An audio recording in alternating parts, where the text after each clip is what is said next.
Bilis, pumasok. Pasok kayo. Ipis yung hangin, pero sabi ng mga minero, sila daw sanay na. Ano? Ano po yung banda ron?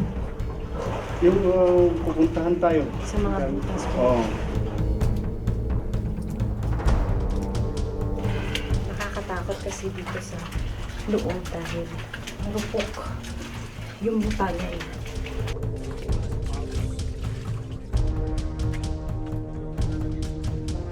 Iniwang nakatiwangwang ang isang dating minahan sa probinsya ng Kalinga. Pero ang maraming residenteng nakatira malapit sa inabandonang minahan, dito nakahanap ng kanilang kabuhayan.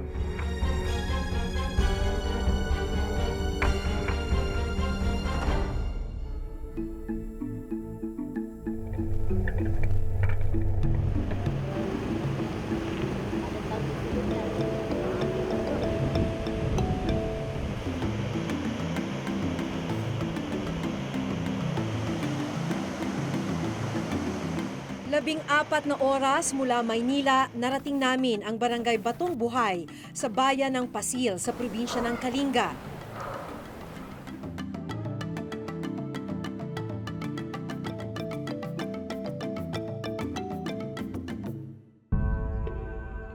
Sa bukana pa lang ng barangay na ito, tumambad na sa amin ang malalaking istruktura mula sa mga dating mining company. Ang dating abalang lugar ng operasyon ng pagmimina, ngayoy mistulang isang ghost town. Ang minahang ito, unang binuksan noong 1934 sa ilalim ng Batong Buhay Gold Mines Incorporated. Isinara nang sumiklab ang World War II. Simula noong 1969 ay napasailalim na ito sa iba't ibang korporasyon ng mga minahan. Noong 1986, permanente na itong isinara. Kung pagmamasdan ang mga naiwang istruktura, dambuhalang mga kumpanya ang minsang namalakad nito. Isa to dun sa mga naiwan na istruktura nung dating minahan, pero sarado na.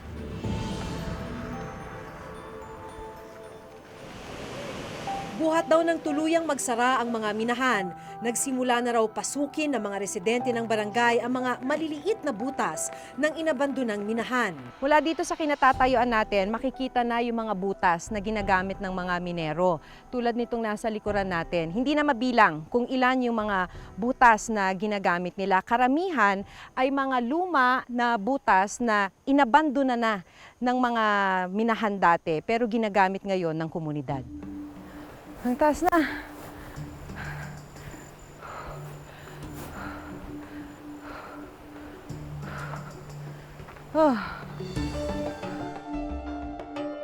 Inabutan naming papunta sa mga tunnel o butas sina Tatay Eddie Sawil, 54 na taong gulang.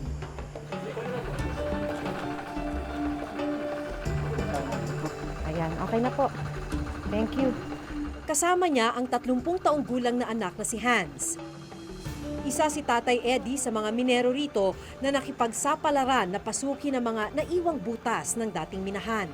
Saan na po tayo? Saan ang punta? Sa tunnel. Diretso po. Oo.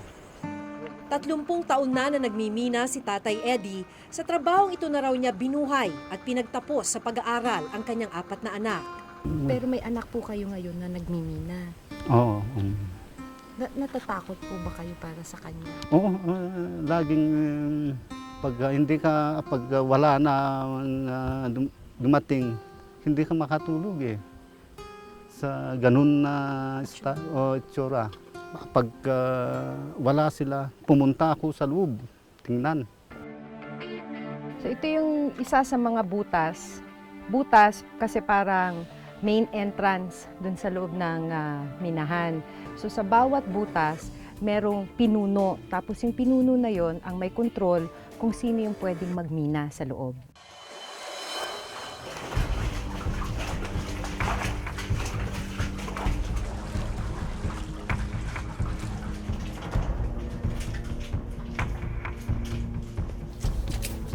Ito yung simula nung butas. Mano-mano nilang ginawa to para sila makapasok ulit dahil daw yung original na pasukan nag-collapse na dati.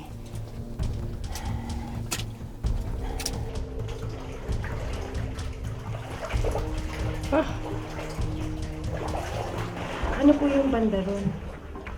Yung pupuntahan tayo. Sa mga butas po? Oo.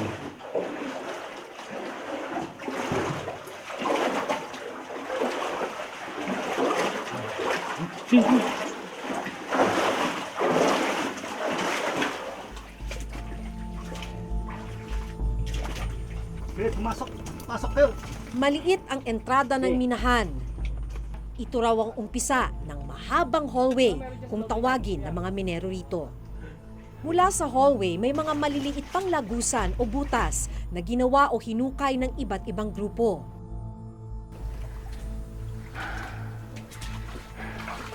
So, ito yung tinatawag nilang main hallway po pala, ano, papunta na sa iba't ibang butas.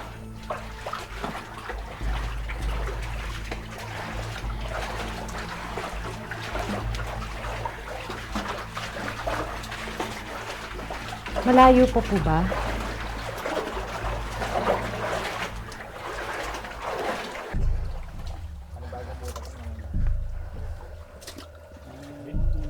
Madilim sa loob ng tunnel.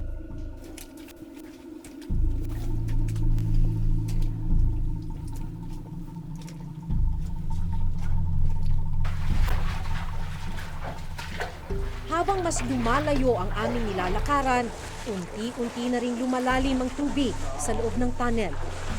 Malalim na pala. Itong ano, kita mo naman napakaluma na nitong mga kahoy. Hindi lang ito halos lahat ng mga kahoy talagang luma na tsaka marupok. Itong mga kahoy na to, yung mga nagsisilbi na support para dito sa butas na dinadaanan natin ngayon.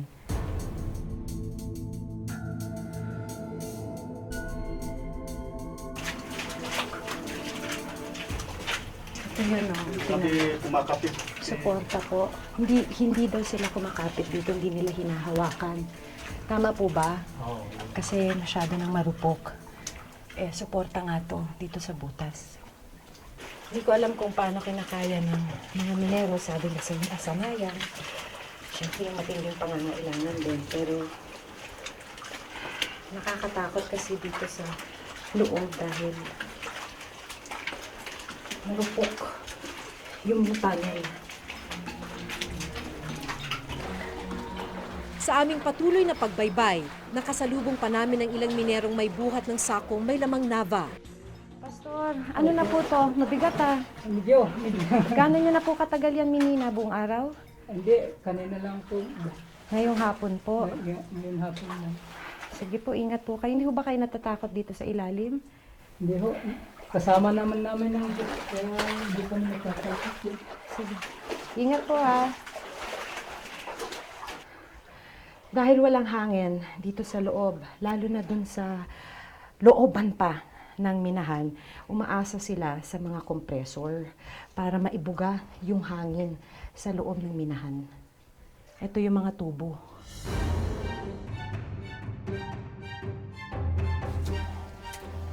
Pasikip ng pasikip ang butas na aming pinapasukan. Nipis yung hangin, pero sabi ng mga minero, sila daw sanay na.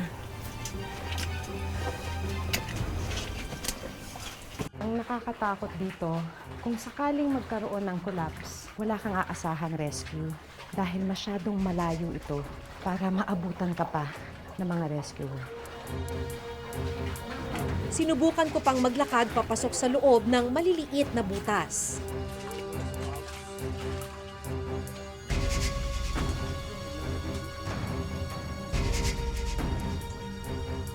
Hindi ko kayang mauna. Natakot na ako.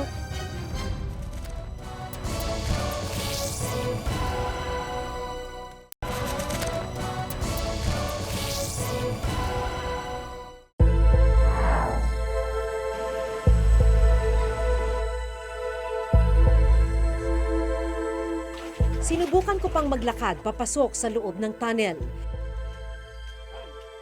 Pero naramdaman kong unti-unti nang nawawalan kami ng hangin. Papalalim na rin ang tubig sa loob ng lagusan.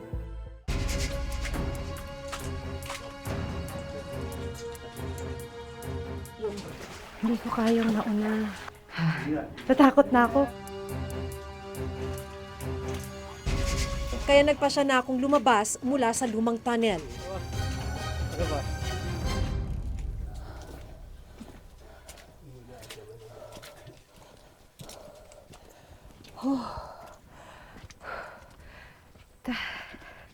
Nakakatakot doon sa loob. Sabi nga parang tinutukso mo yung kapalaran na you're just thankful na walang aksidente sa loob habang nasa loob ka.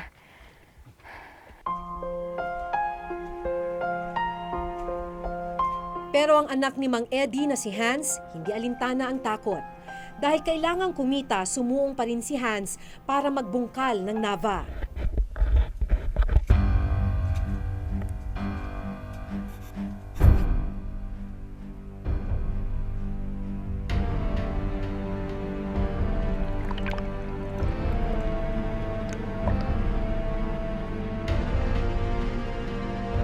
Mula sa tila dome na lawak ng tunnel, naging mas maliit at mas masikip ang butas na sinuong ni Hans.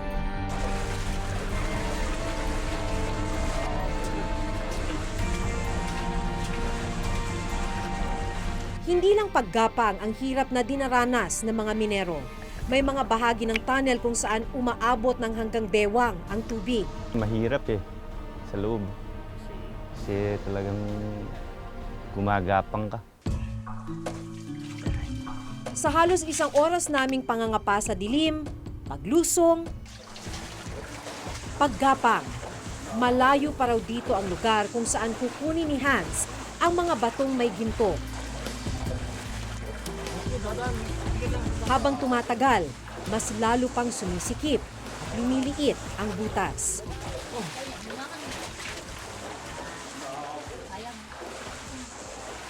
Mas pahirapan pa kapag nagkakasalubungan ang mga minero sa maliit na butas.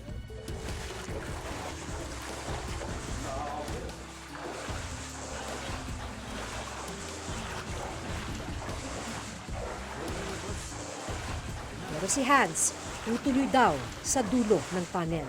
Para makaipon, para sa pamilya. Para naman para sa bata, para sa mga bata. Para sa kanilang kinabukasan.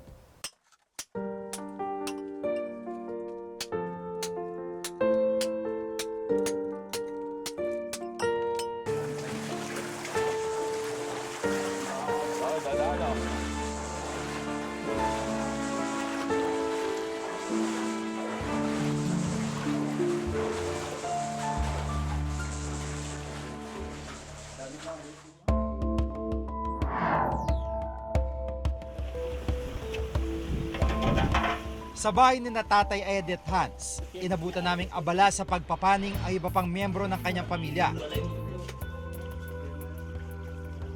Si Nanay Rowena, asawa ni Tatay Eddie, nakatoka sa pagsasala ng mga dinurog na Nava na naipon ni Hans. Ang pinsan naman ni Hans na si Elswari, ang nagpapaning o naghiwalay ng ginto mula sa lupa. Bakit kailangan ihiwalay? Kung hindi mo ihiwalay ito, pag magluto ka ng ginto, baka maging bakal yung ginto. 16 carats na kasi iba yung nasa taas, 18 carats. Magkano yun? Mga 1.5 kung minsan. Yung 18 carats kasi 2,000 plus. Puro na yan. Malaki kung tutusin ang halaga ng nakuha nilang ginto pero lugi pa raw sila sa pinuhunan nila para rito. Ang humigit kumulang na 16 na gramong gintong ito ay inipon nila sa loob ng 2 buwan. Ang gusto namin, kasi gobyerno tayo Ang safety namin na magtrabaho sa loob. Sa pag-aaral ng Mines and Geosciences Bureau o MGB, may 31 abandonadong mining site sa buong bansa na maaaring magdulot ng sakuna gaya ng landslide o pagguho ng lupa. Kabilang ang nasa listahan ang abandonadong minahan sa Pasig, Kalinga. Ayon sa batas, responsibilidad ng sinumang mining company ang rehabilitasyon ng mga minahan matapos ang kontratang ibinigay sa kanila. Kasama dito ay kompensasyon doon sa mga nasirang mga structure, ecosystems, at kailangan nilang tiyakin na ang mga komunidad na naapektuhan ay maayos ang magiging takbo ng kanilang buhay. Ang binabanggit natin ng mga abandoned mines, sila yung mga abandoned mines nung araw. Yun yung mga nagsara nung 70s. So under the old mining law sila. Meron tayong problema ngayon na mine rehabilitation of abandoned mines. So ongoing yung ating programa. Iisa-isa natin yan.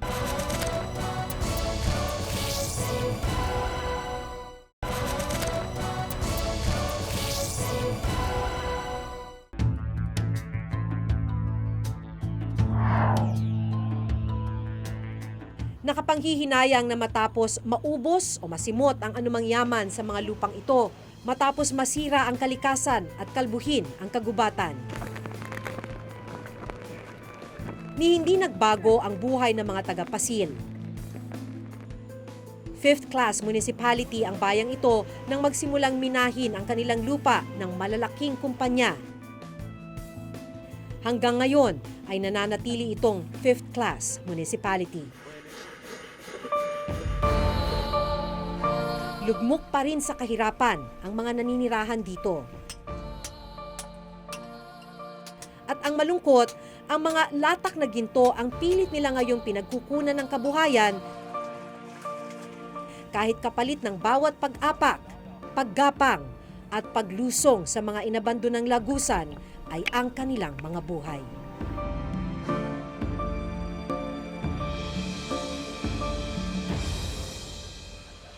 Ito ang mas malawak na pagbabantay sa mga isyu ng bayan. Ako po si Maki Pulido. Ako si Jigo Manikad at itong nakatala sa aming Reporter's Notebook.